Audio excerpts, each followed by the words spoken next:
कुरान सबसे अच्छा, कुरान सबसे प्यारा. Assalamualaikum warahmatullahi wabarakatuh. Para pemirsa yang saya hormati dimanapun Anda berada, kembali kita jumpa dalam satu episode yang kali ini akan menyampaikan tentang pandangan Hazrat Mirza Ghulam Ahmad alaihissalam, Imam Mahdi dan Masih Maud, pendiri Jemaat Ahmadiyah, mengenai tentang Al-Quran. Dalam episode yang lalu kita sudah menyampaikan tentang keindahan, kebenaran, dan juga bagaimana satu keutamaan serta Al-Quran memenuhi segala maksud dan tujuan daripada kitab-kitab suci terdahulu. Kali ini akan kita lanjutkan episode pertemuan kita ini dengan subjudul Kebenaran Al-Quran di masa ini dan masa yang akan datang. Selanjutnya, kalau masih ada waktu juga, kita akan bahas yaitu sifat komprehensif daripada Al-Quran. Dan juga ada satu bagian yang sangat penting juga, itu adalah Al-Quran selaras dengan fitrat manusia. Hadirin hadirat, Al-Quran adalah lautan ilmu ma'rifat, nur cahaya yang cemerlang, yang abadi, yang tidak pernah padam, menampilkan sifat-sifat Allah yang paripurna. Tidak ada dalam kitab-kitab suci manapun yang pernah diturunkan di dunia ini yang menampilkan begitu sempurnanya sifat-sifat Allah Subhanahu wa Ta'ala yang dikenal dengan Asmaul Husna. Asmaul Husna dengan 99 jenis daripada nama-nama Allah Subhanahu wa Ta'ala itu diperlihatkan atau diuraikan di dalam riwayat-riwayat atau peristiwa-peristiwa yang ditampilkan oleh Allah Subhanahu wa Ta'ala dalam bentuk kebenaran dan kebesaran Allah Subhanahu wa Ta'ala.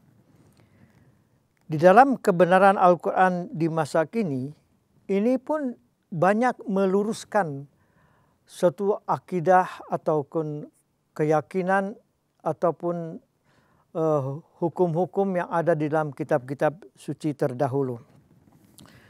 Maka di situ dikatakan al-yauma akmaltu lakum dinakum wa atmamtu alaikum ni'mati wa raditu lakumul islam madina. Jadi agama satu-satunya yang telah disempurnakan bagi Nabi Muhammad Rasulullah SAW dan umatnya. Kemudian nikmat-nikmat yang dulu pernah diturunkan kepada umat-umat yang dan para Nabi Rasul sebelumnya juga disempurnakan itu.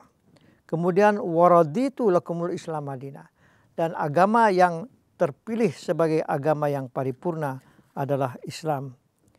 Dan ini dikatakan juga inna anzalnahu fi lailatul qadar. Bahwa Al-Quran ini tidak datang kapan saja ataupun tiba-tiba saja. Tetapi sudah dinubuatkan oleh banyak para nabi-nabi besar terdahulu dan pendiri agama-agama terdahulu. Jadi ini merupakan suatu kedatangan kitab suci yang sudah dijanjikan. Dan ini dikatakan fi lailatul qadar, di malam yang sudah ditakdirkan. Dan ini pun turun di dalam bulan suci Ramadan. Seperti halnya kitab yang diturunkan kepada yaitu Nabi Ibrahim alaihissalam, kemudian juga kepada Nabi Musa, kepada Nabi Isa, ya, kepada Nabi Muhammad Rasulullah SAW itu di bulan suci Ramadan.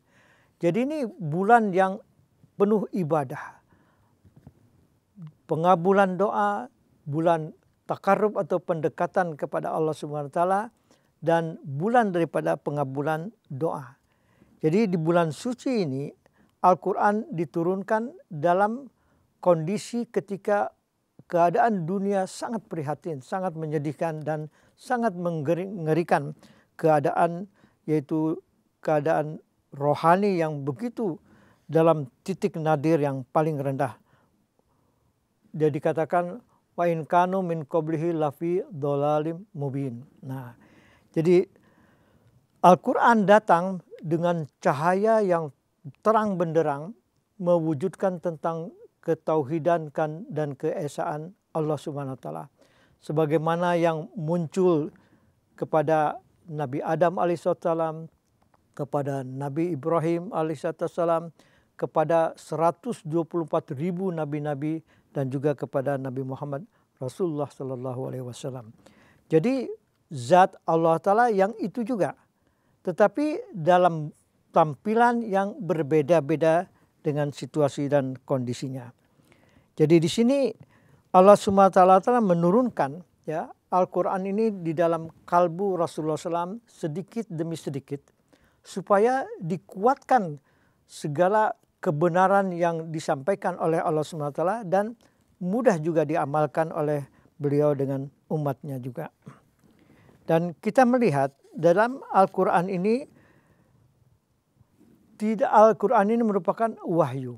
Ya, banyak suatu istilah-istilah yang tidak secara harfiah sebetulnya, tetapi juga dengan bahasa metafora. Ya, misalnya kepada Nabi Ibrahim alaihissalam, ya, ketika beliau menyampaikan kepada dunia dan umatnya pada waktu itu, yaitu Tuhanku adalah Allah SWT yang menciptakan langit dan bumi, siang dan malam dan seluruh makhluk dan ciptaannya. Nah, pada waktu itu Raja Namrud itu sangat gemas kepada Nabi Ibrahim AS karena ketika berhala-berhala yang lahiriah itu dihancurkan oleh beliau. Maka beliau merintahkan untuk apa? Dibakar hidup-hidup. Nah, waktu itu Allah SWT berfirman kepada api. Qul ya nar kuni bardan wasalaman ala Ibrahim. Jadi Nabi Ibrahim berdoa, Rabbi akhirna minan nari bisalamah. Ya Allah, keluarkanlah aku dari kobaran api yang membara ini. Nah, di situ dikatakan, wahai api dinginlah dan selamatkanlah Ibrahim. Jadi artinya Allah menurunkan wahyu kepada api. Dan api pun tidak mampu untuk membakar tubuh dan wujud daripada Nabi Ibrahim alaihissalam. Kemudian juga ini ada satu rahasia yang dikatakan wa in min syai'in illa indana hazainuhu wa ma yunazziluhu illa biqadari ma'lumin. Ya, jadi segala sesuatu itu kami yang mempunyai khazanah, yang punya kekayaan dan yang menyimpan dengan kesempurnaannya itu. Dan kami menurunkan itu sedikit demi sedikit dengan tuntutan zaman yang ada pada waktu itu. Nah, kita melihat wahyu, ilham, ruya, kasab, mujizat yang turun kepada para nabi itu beda-beda. Ya, wa kayyimin nabiyyin qatala ma'ahu ribiyyun katsir. Ya, para nabi itu berjuang di jalan Allah, berperang, ada yang juga membela kebenaran, dan ribiyyun orang-orang yang suci yang setia juga mengikuti perjuangan itu. Dan bagaimana Allah menampilkan, memperlihatkan keagungan, kebesaran dan pertolongannya itu dengan berbagai keadaan. Nah, bayangkan 124.000 ya nabi-nabi yang begitu banyak diturunkan di Bani Israel. Dan ini penampakan dan penzahiran kebesaran Tuhan pun berbeda-beda. Kepada Nabi Ibrahim, kepada Nabi Yakub, Nabi Syuaib, Nabi Ayub, Nabi Sulaiman, Nabi Nuh, ya, Nabi Musa, Nabi Yahya, Zakaria, Nabi Isa, itu berbeda-beda. Sehingga disinilah yang tujuannya apabila kita mengikuti langkah-langkah, bimbingan dan ajaran daripada Nabiullah itu, maka Allah Ta'ala pun akan menurunkan ujian, cobaan dan juga kesulitan-kesulitan. Nah, bagi orang-orang yang bertakwa, bagi orang yang fana dan setia, bagi orang yang sabar dan bertawakal itu ada ganjarannya. Nah, inilah yang dilukiskan oleh Al-Quran. Jadi Al-Quran begitu indahnya, ya, bukan hanya untuk Nabi Muhammad Rasulullah SAW dan umatnya saja beliau, tetapi walaupun pengikut-pengikutnya, nabi-nabi terdahulu yang misalnya nauzubillah dalam keadaan kemusyrikan, yang jauh daripada ketauhidan, apabila mereka menerima keesaan Allah yang dibawa oleh Islam dan mereka bertobat dengan taubatan nasuha, maka dosa-dosa itu akan dihapuskan. At-taibu minaz zambi kama la yazamba lahu, ya. Jadi tobat dosa yang sebagaimanapun banyaknya dia, Allah Ta'ala akan mengampuni semua. Tapi satu hal, dosa besar yang tidak bisa diampuni itu adalah tadi kemusyrikan dan kedustaan. Nah, jadi di sini Allah Ta'ala mendatangkan Al-Quran, mendatangkan Rasulullah SAW dan ajarannya ini, wa ma arsalnaka illa rahmatan lil alamin. Jadi tidaklah kami utus engkau Muhammad ke dunia ini melainkan sebagai rahmat bagi seluruh alam. Dan Al-Quran juga merupakan syifa'ul linas wa bayyinatin minal huda wal furqan. Jadi Al-Quran ini datang, dia sebagai petunjuk, penunjuk jalan, pembimbing, dan yang menyampaikan manusia kepada jalan yang benar dan lurus. Nah, jadi Al-Quran ini adalah suatu mujizat, ya, suatu kebenaran dan suatu hikmah yang tidak hanya berlaku untuk Rasulullah SAW, tetapi bagi umat yang terdahulu yang mengikuti mereka itu juga, ya, itu pun akan bisa menjadi keberkatan bagi mereka yang mengikutinya kemudian. Lalu sifat komprehensif daripada Al-Quran. Al-Quran memberi kehidupan dalam sendi-sendi kehidupan manusia. Jadi manusia kan tidak sempurna, ya. Ada yang dia mempunyai naluri, punya akal, pikiran, pertimbangan, ya. Ada juga dan ilmu, ya, berbeda-beda. Nah, ini karunia pun turun berbeda-beda kepada umat manusia ini. Jadi Al-Quran menyuruh supaya bersabar. Fas'alu ahla zikri in kuntum la ta'lamun. Tanyalah kepada ahli zikir apabila kamu tidak tahu. Atau mencari menurut ibadah dan keyakinan itu, mencari kebenaran itu langsung kepada Allah Subhanahu wa taala.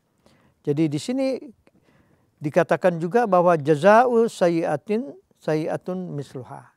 Bahwa segala kesalahan, kekeliruan, pelanggaran itu, dosa-dosa yang lalu ini akan diberi ganjaran sesuai dengan apa yang mereka telah lakukan. Nah, satu-satunya jalan yang untuk mendapatkan suatu keselamatan yaitu beriman, baiat, dan beramal di atas kebaikan-kebaikan ini. Nah, inilah satu komprehensifnya bagaimana Islam menyatakan bahwa Allah Ta'ala mengampuni segala dosa. Ya, disitulah kita bersyukur kehadirat Allah Subhanahu wa taala bahwa Islam datang ini ad-dinu yusran, ad-dinu salamah, ya. Lalu keselarasan Al-Quran dengan fitrat manusia. Kita melihat contoh, ya, bahwa untuk menggambarkan iman yang sempurna, karena 700 perintah dan larangan di dalam Al-Quran. Bersabar dalam soal ujian dan cobaan, khusyuk dia dalam beribadah dan memohon pertolongan kepada Allah Ta'ala, mutasaddiqin wal mutasaddiqat, memberikan sedekah, lalu dia juga berbicara lurus, lalu banyak memelihara diri, lalu juga berzikir dan selalu beringat kepada Allah Subhanahu wa taala. Nah, ini bagaimana menyempurnakan suatu fitrat yang ada di dalam manusia dengan segala kelemahannya. Nah, jadi kita melihat, ya, bahwa di dalam diri manusia ada kemunafikan, ada kebengkokan juga. Bukan hanya 3 saja tanda orang munafik. Di dalam Al-Quran lebih dari 35 ayat-ayat Quran yang menjelaskan bagaimana sifat-sifat penyakit dan kelemahan daripada orang-orang munafik. Nah, jadi kalau kita melihat suatu khazanah, ya, tentang penyakit-penyakit rohani dan jalan-jalan penyembuhan yang dikehendaki oleh Allah SWT, ya, adanya itu semua rumus-rumusnya dan jalan-jalan rahasia itu ada di dalam Al-Quran. Nah, kemudian kita melihat para nabi diuji, dicoba, ya, ditempa dan dengan segala macam kesulitan-kesulitan. Nah, di sini dikatakan bahwa walamma ra'al mu'minun al-ahzab qalu haza ma wa'adallahu wa rasuluhu wa sadaqallahu wa rasuluhu wa ma zadahum illa imana wa taslima. Jadi ketika orang-orang mukmin ya melihat ada suatu di hadapan itu ada panggilan untuk peperangan. Nah, mereka mengatakan ini dia sesuatu yang telah dijanjikan oleh Allah dan Rasul. Nah, jadi peperangan yang diizinkan oleh Allah SWT kepada Rasulullah SAW bukan peperangan yang tiba-tiba kita harus mengangkat senjata dan membunuhi musuh, tidak. Tetapi setelah penderitaan, tekanan, cobaan dan diskriminasi yang sangat panjang, baru ketika kesabaran sudah sampai di puncaknya itu harus diambil langkah, barulah diizinkan untuk berperang. Nah, disitulah bukan satu kekecilan atau keputusasaan, tetapi suatu panggilan. Ya, jihad besar itu adalah yaitu dengan jihad yang mempertahankan agama. Ya. Minal mu'minina rijalun sadaku ma ahadallahu alaih. Jadi ini orang-orang mukmin itu ada laki-laki ya yang dia itu menyempurnakan apa yang dia janjikan kepada Allah. Faminhum man qadana bahwa ada yang menyempurnakan janjinya, faminhum mayantazir. Ada yang menunggu kapan waktu dan taufik dan gilirannya itu. Nah, jadi Allah Ta'ala memberikan cobaan dan ujian itu kepada orang-orang yang sabar dan bertakwa. Nah, jadi di sini sesuai dengan fitrat daripada manusia.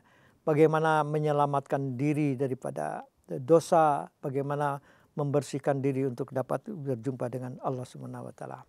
Hadirin dan hadirat, inilah satu pandangan bagaimana Al-Qur'an yang diturunkan oleh Allah Zat yang suci kepada Rasul yang suci melalui malaikat Jibril yang suci di bulan yang suci dan untuk agama yang dikatakan kuntum khaira ummatin ukhrijat linas. Jadi Hazrat Muhammad SAW menjelaskan kepada kita sebagai orang Islam mukmin dan muslim kita harus betul-betul dalam mengimani Al-Quran dengan hati yang suci bersih dan menjalani segala amal-amal itu menurut panduan dan bimbingan daripada Allah SWT, Rasul dan Al-Quran itu sendiri. Hadirin hadirat, inilah yang dapat saya sampaikan bagaimana sesuai dengan keagungan kebenaran Al-Quran di masa lalu dan bagaimana yang disampaikan adalah riwayat, sejarah, kisah-kisah dan hukuman dan segala macam itu ada dan juga untuk masa yang akan datang.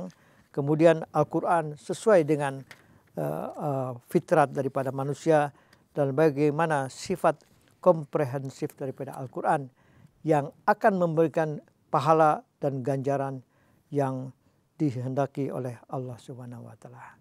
Semoga Allah Ta'ala membukakan hati kita, menanamkan kecintaan, keyakinan dan harapan yang penuh terhadap Allah SWT dengan firman-Nya melalui Al-Quran.